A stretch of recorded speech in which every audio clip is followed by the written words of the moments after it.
dei tedeschi stamane all'incontro con i sindacati di FS ha dimostrato segnali di apertura nei confronti dei lavoratori che tra pochi mesi saranno lasciati a casa, più soldi e ricollocamento.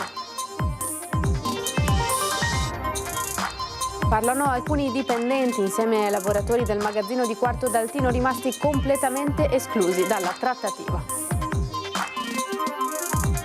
Tragedia sfiorata a Portogruaro, mostra fucile appena comprato l'amico 22enne, ma nel maneggiarlo parte un colpo che lo ferisce al petto. Il giovane è portato in ospedale e non è in pericolo di vita. Il 34enne portoghese, autore delle note spaccate di Mestre, denunciato e allontanato, è tornato in città, fermato dalla polizia, è stato lasciato a piede libero. Un operaio di 42 anni di nazionalità straniera denunciato dai carabinieri per aver rubato monili e pezzi di argenteria dall'appartamento dove stava effettuando dei lavori di ristrutturazione. Centinaia di persone hanno partecipato a Venezia alla presentazione del rapporto Amnesty International sull'intervento israeliano a Gaza. Per la comunità ebraica è una lettura di parte. È stato maestro di pittura di grandi star del cinema e della musica. Più di 40 anni dalla morte, il ghetto di Venezia ospita la prima retrospettiva di Norman Rieben.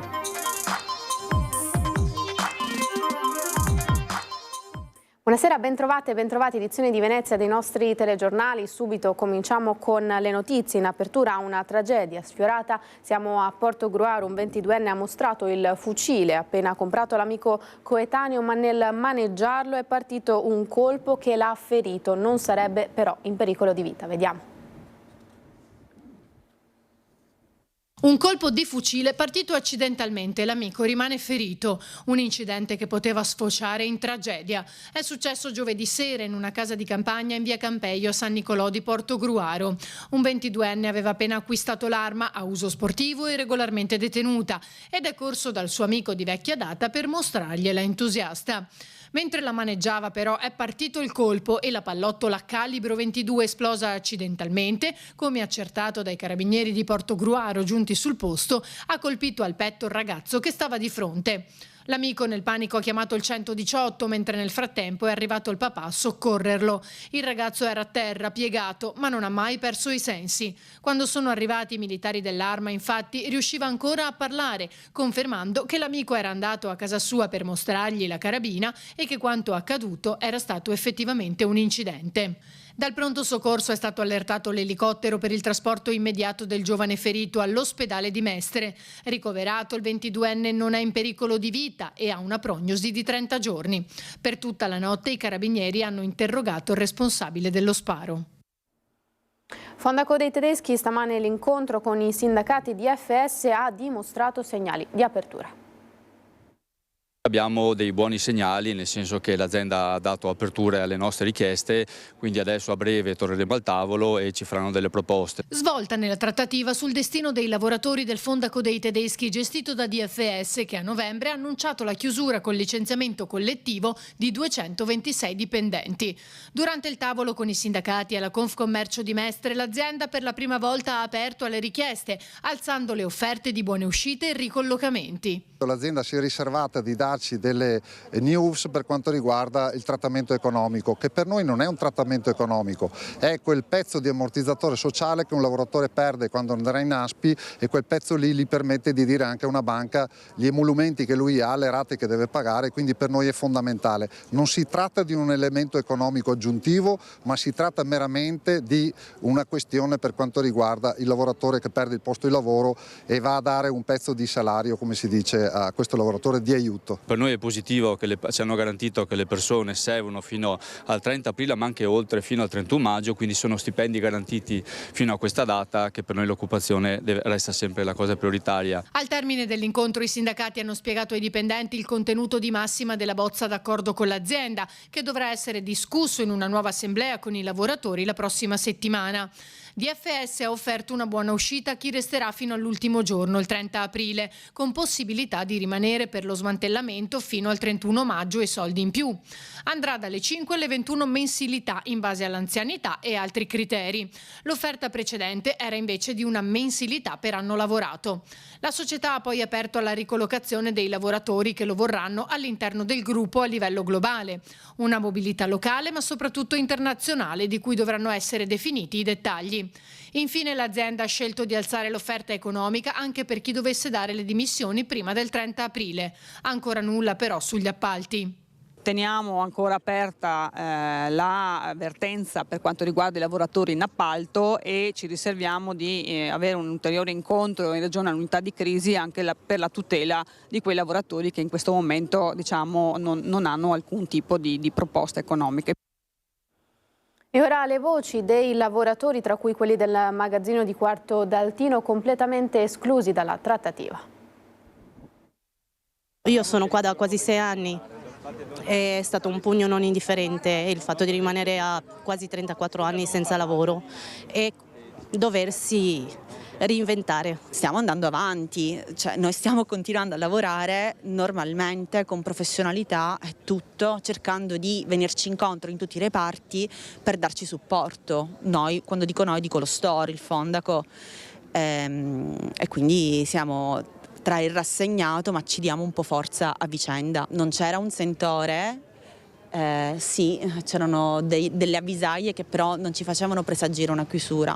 Se ci fosse stato questo presentimento, probabilmente avremmo tutti quanti dato una marcia ancora in più. Ma se per questi lavoratori DFS ha dato un segnale di speranza, non è altrettanto per gli oltre 120 in appalto, su cui la società continua a non aprire un tavolo. Alcuni di essi, quelli che lavorano nel magazzino di HL di Quarto d'Altino, affittato dal 2015 da DFS, erano presenti al presidio. Noi abbiamo chiesto comunque di poter essere integrati all'interno della trattativa, di poter avere una voce in capitolo. Al momento attuale questa cosa qui non è successa, siamo l'unico gruppo di lavoratori che è completamente escluso dalla trattativa. Il DFS con noi non ha mai neanche risposto a nessuna richiesta di incontro né niente, questo evidentemente è l'atteggiamento arrogante di chi pensa di poter decidere con chi si parla e con chi non si parla. Ecco. Diciamo che senza i lavoratori del magazzino la merce non arriva al negozio e quindi poi il negozio può anche aprire ma senza la merce dentro. Ecco. Per cui se loro pensano di avere questo tipo di atteggiamento, oltre a fare una differenza di indicare appunto come lavoratori di serie B, lavoratori che lavorano nel magazzino, ovviamente avranno la risposta che si meritano. Siamo 17.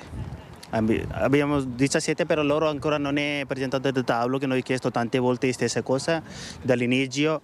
Anche oggi siamo già qua, però hanno fatto anche noi sciopero 2 o 3 volte, sono già 4 volte, però ancora non lo so che cosa che aspettava loro. Un nuovo arresto a Marghera, siamo alla cronaca per il 34enne portoghese ribattezzato il re delle spaccate. Non era un semplice ladro, l'uomo fermato dopo aver rubato uno zaino da un'automobile ferma ad un distributore di carburante in Viale Paolucci a Marghera. Il 34enne di origine portoghese, arrestato poco dopo dalla polizia in zona stazione con ancora la refurtiva addosso, era già stato incoronato re delle spaccate per una serie di colpi ai danni di vari negozi di Mestre tra il 2022 e il 2024, con un campionario di mattoni, tombini e persino un piccone.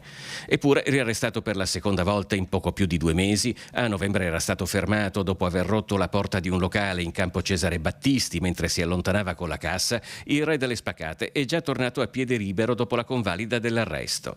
Destinatario di denunce e allontanamenti, aveva ricevuto anche un divieto di dimora in Veneto. Peraltro non può neanche essere espulso perché in quanto portoghese è cittadino comunitario. Un operaio 42enne di nazionalità straniera è stato denunciato dai carabinieri di Venezia per aver rubato monili, pezzi di argenteria dall'appartamento dove stava effettuando dei lavori di ristrutturazione. Una volta ricevuta la denuncia da parte del proprietario, i militari di San Marco e Martellago hanno avviato le indagini fino alla perquisizione presso il domicilio del 42enne dove è stata effettivamente ritrovata la refurtiva. E ora una pagina politica. All'indomani delle parole di Giorgia Meloni sul Veneto parla il coordinatore regionale Luca De Carlo. Stiamo già lavorando al programma, ha detto. La Meloni è stata molto chiara, ha detto che Fratelli d'Italia è un'opzione all'interno di una discussione che avverrà con tutti gli alleati. Non si è parlato di De Carlo e guai se ne parlasse, insomma non sarebbe né corretto né nulla fare nomi oppure mettersi a discutere di questioni. De Carlo è il coordinatore regionale del partito e deve lavorare per tenere unito questo partito ma anche per tenere unito il centrodestra e quindi da qui il mio appello ad abbassare i toni e a lavorare tutti assieme per un obiettivo comune. 24 ore dopo quella che per molti è stata una blindatura, con Meloni che per la prima volta ha parlato espressamente di opzione Fratelli d'Italia per il Veneto, tocca al coordinatore regionale Luca De Carlo declinare la strategia sul territorio. Nel farlo aggiunge un tassello che dettaglio non è. Dico apertamente che bisogna cominciare a lavorare sul programma e sui programmi. Ciascun partito, Fratelli d'Italia ha già iniziato e quindi saremo in grado di presentare un programma attrattivo per i veneti, perché poi non basta scegliere il candidato, bisogna anche vincere le elezioni.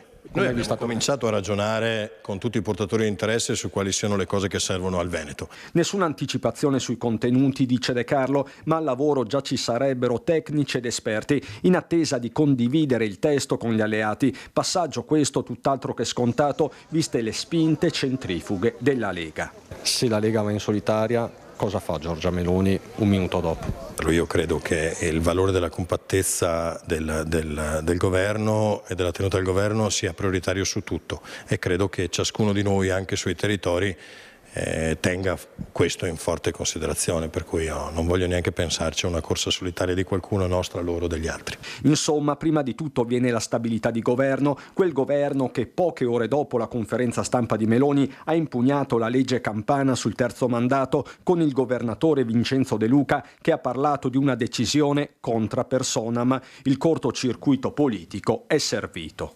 Anche i leghisti della campagna hanno votato contro la legge elettorale di De Luca, quindi nulla di assolutamente insensato. Io credo invece che, stante lo stato attuale, la ricandidatura dei governatori, tra cui Zaia, non è possibile. Si preannuncia quindi una fase quantomeno inedita. Anche perché si aprirà, se non c'è Luca Zaia, comunque una stagione diversa, c'è una stagione di condivisione, perché non ci sarà una vittoria, presumo, senza Luca Zaia così maggioritaria come l'aveva Luca Zaia più la Lega, quindi ci saranno equilibri molto più difficili anche da gestire, ma sicuramente più affascinanti. Così i Fratelli d'Italia, mentre la Lega tira dritto e sembra davvero pronta allo strappo. Terzo mandato o no, i conti si fanno con l'oste e l'oste in questo caso ce l'abbiamo noi, che si chiama Luca Zaia. L'asso nella manica resta sempre lui, che si possa candidare o meno. Per la Lega Veneta Luca Zaia è il mantra. Alberto Stefani, segretario del partito in regione, ne è convinto. Una certezza che ho è quella che Luca Zaia sarà il protagonista delle prossime elezioni regionali e sarà il protagonista del Veneto dei prossimi 20 anni. Tra l'altro la partita sul terzo mandato non è del tutto chiusa. La stessa legge Campana impugnata dal governo dovrà essere discussa davanti alla Corte Costituzionale, forse tra aprile e maggio, quindi in tempo utile per nuove mosse anche in terra veneta. In ogni caso Stefani tira dritto. Chiunque al nostro posto avanzerebbe una candidatura alle elezioni regionali. Lo facciamo anche perché riteniamo necessario che il percorso dell'autonomia possa arrivare fino in fondo. Ancora più esplicito, come sempre, più di sempre, Roberto Bulldog Marcato. Se non dovesse essere la presidenza della Lega si va da soli, ma anche qui senza grandi traumi, ma insomma, sento dire ma si va da soli, non te lo lasceranno fare chi? Chi non me lo lascerà fare? Le segreterie romane? Per un leghista immaginare che debba essere Roma, che una volta ricordo era Roma ladrona, che non ci lascia fare quello che vogliamo, sarebbe la morte della Lega. In Veneto decidono i veneti, siamo adulti, siamo consapevoli, abbiamo una storia, non abbiamo bisogno di tutori romani per decidere il nostro futuro. Anche Massimo Bitonci, che a Roma è sottosegretario di peso, tira dritto. Pensiamo che il Veneto debba continuare l'esperienza di Luca Zaia, con Luca Zaia in primis e se non dovesse esserci questa possibilità con un altro candidato sempre della Liga. Tutt'altro che criptico il messaggio agli alleati, che sa di quanto di sfida. Vogliamoci bene lo stesso, va bene? Quindi niente da dire con i colleghi anche veneti di Fratelli d'Italia, però ognuno si peserà, ognuno farà la propria campagna elettorale e dopodiché insomma chi vince governerà il Veneto. Voltiamo pagina. A Venezia la prima presentazione italiana del dossier di Amnesty International sull'intervento militare israeliano a Gaza. L'affluenza al campus universitario di St. Giobbe è stata tale che, riempiti i 340 posti a sedere dell'auditorium, è stato necessario aprire anche altre 2 sale. Eppure a Venezia la prima presentazione in Italia del rapporto di oltre 300 pagine redatto da Amnesty International sulla campagna militare israeliana a Gaza ha rischiato di non avere luogo. Le polemiche accese dall'uso del termine genocidio nel titolo del dossier avevano portato l'Ateneo Veneto a ritirare la concessione dell'uso di una sala nel timore di interventi esterni che avrebbero potuto turbarne il sereno e corretto svolgimento. Niente di tutto ciò è accaduto a St. Giobbe, dove l'incontro è stato spostato grazie all'interessamento di alcuni docenti di Ca' Foscari. Vanni Pettinà insegna storia e istituzioni delle Americhe. Presento anche un gruppo di colleghi e colleghe, il Comitato Guerra e Pace, che in questa giornata ha lavorato per poter rendere possibile la presentazione del rapporto di Amnesty International. Composta da dati raccolti sul campo tra l'ottobre del 2023 e il luglio del 2024 e oltre 200 testimonianze, l'indagine conta oltre 45.000 palestinesi morti e 97.000 feriti, oltre alla distruzione di infrastrutture di sostegno vitale, l'uso ripetuto di ordini di evacuazione, l'ostruzione a servizi di assistenza umanitaria. Abbiamo raccontato le uccisioni, le torture, l'affamamento, la distruzione di qualsiasi struttura ed edificio. A Gaza non c'è più niente e a chi ha raccontato queste storie, a chi ci ha raccontato la sua sofferenza, noi dobbiamo il nostro lavoro e il nostro impegno quotidiano. Loro hanno diritti, hanno dignità e devono essere trattati come esseri umani, come chiunque altro sulla faccia della terra. E la comunità ebraica veneziana contesta la modalità con cui Amnesty International tratta il conflitto a Gaza. Sentiamo. Non è vero che l'evento di ieri di Amnesty è stato tutto tranquillo, come dice la stampa. È stato bello agitato e ci sono state affermazioni pesantissime di antisemitismo. Però i giornali questo non lo possono dire e raccontano che è stato un bell'incontro. È stato un terribile incontro, senza un contraddittorio e con diffusione di odio. Questo non lo può negare nessuno, abbiamo le registrazioni. Il modo in cui Amnesty International ha trattato il conflitto di Gaza è, se vogliamo, l'apice, ma Dario Calimani, presidente della comunità ebraica veneziana e oramai raro esempio di intellettuale in una città che si è svuotata anche culturalmente, non sa se essere più arrabbiato o sconfortato dalla piega che anche più in generale sta prendendo il dibattito sull'intervento militare israeliano in un'immensa tragedia che colpisce 2 popoli. Quello che Amnesty International ha fatto e sta facendo è stato esattamente questa operazione unilaterale e ora dice adesso faremo anche sul 7 ottobre sugli ostaggi. Ci sono degli ostaggi per 3/4 morti oramai, violati anche loro, ragazze violentate ogni giorno ancora ostaggio e Amnesty International, questa grande bellissima associazione, non ne parla, dice adesso ci occuperemo anche di quello. Ma il 7 ottobre è stato nel 23, siamo nel 25. Ma come si svolge oggi il dibattito su questo tema? Una cosa, ad esempio, sono gli ebrei, un popolo che ha una storia di oltre 4.000 anni. Un'altra cosa è lo Stato di Israele, che è stato fondato nel 1948 e ha quindi meno di 80 anni. Un'altra cosa ancora è il governo attualmente in carica nello Stato di Israele. Eppure, dice Calimani, tutto viene mescolato e confuso con una pericolosa superficialità. Il linguaggio purtroppo opera e ce l'hanno insegnato, il linguaggio diventa azione per qualcuno e sta diventando azione. Se qualcuno legge i social e le minacce sui social capisce cosa sta mettendo in movimento un certo tipo di azione come quella di Amnesty International.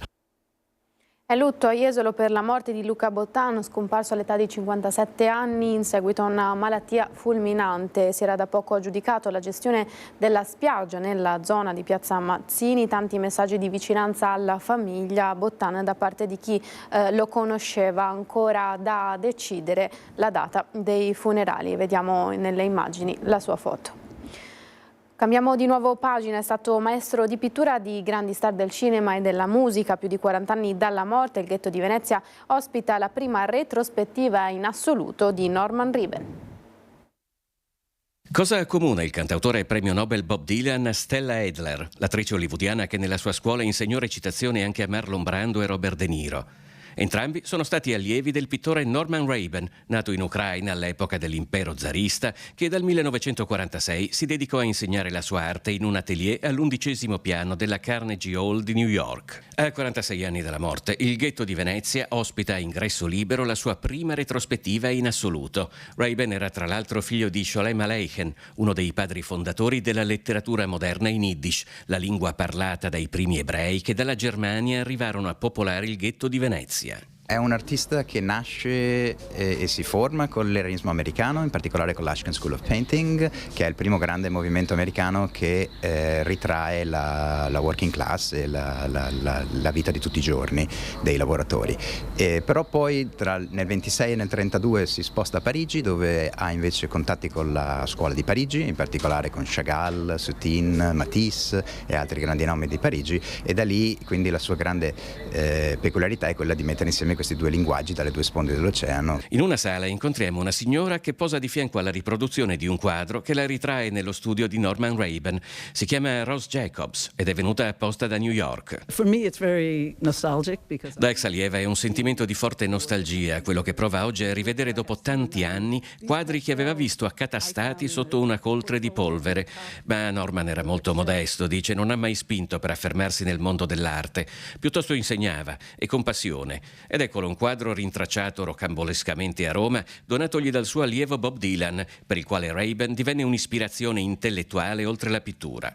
Più prosaicamente, Dylan appare anche in una lista in cui Rayben aveva annotato gli studenti insolventi. Ci aspettiamo innanzitutto di rivalutare questa grandissima figura di artista e anche di insegnante, per l'appunto, perché ha insegnato a delle personalità che hanno cambiato il corso della letteratura e anche del cinema e del teatro americano del Novecento, ma anche quello di riportare la cultura Yiddish in un contesto come quello veneziano, dove la cultura Yiddish era molto fervente fino almeno all'Ottocento, ma è andata poi gradualmente scemando. In chiusura vi ricordo subito dopo di noi le previsioni del tempo, ma rimaniamo a Venezia e ci lasciamo con le immagini del presepe realizzato dal signor Giorgio Metisine. Con questo vi saluto, grazie a tutti per essere stati in nostra compagnia e l'augurio di una buona serata. Arrivederci.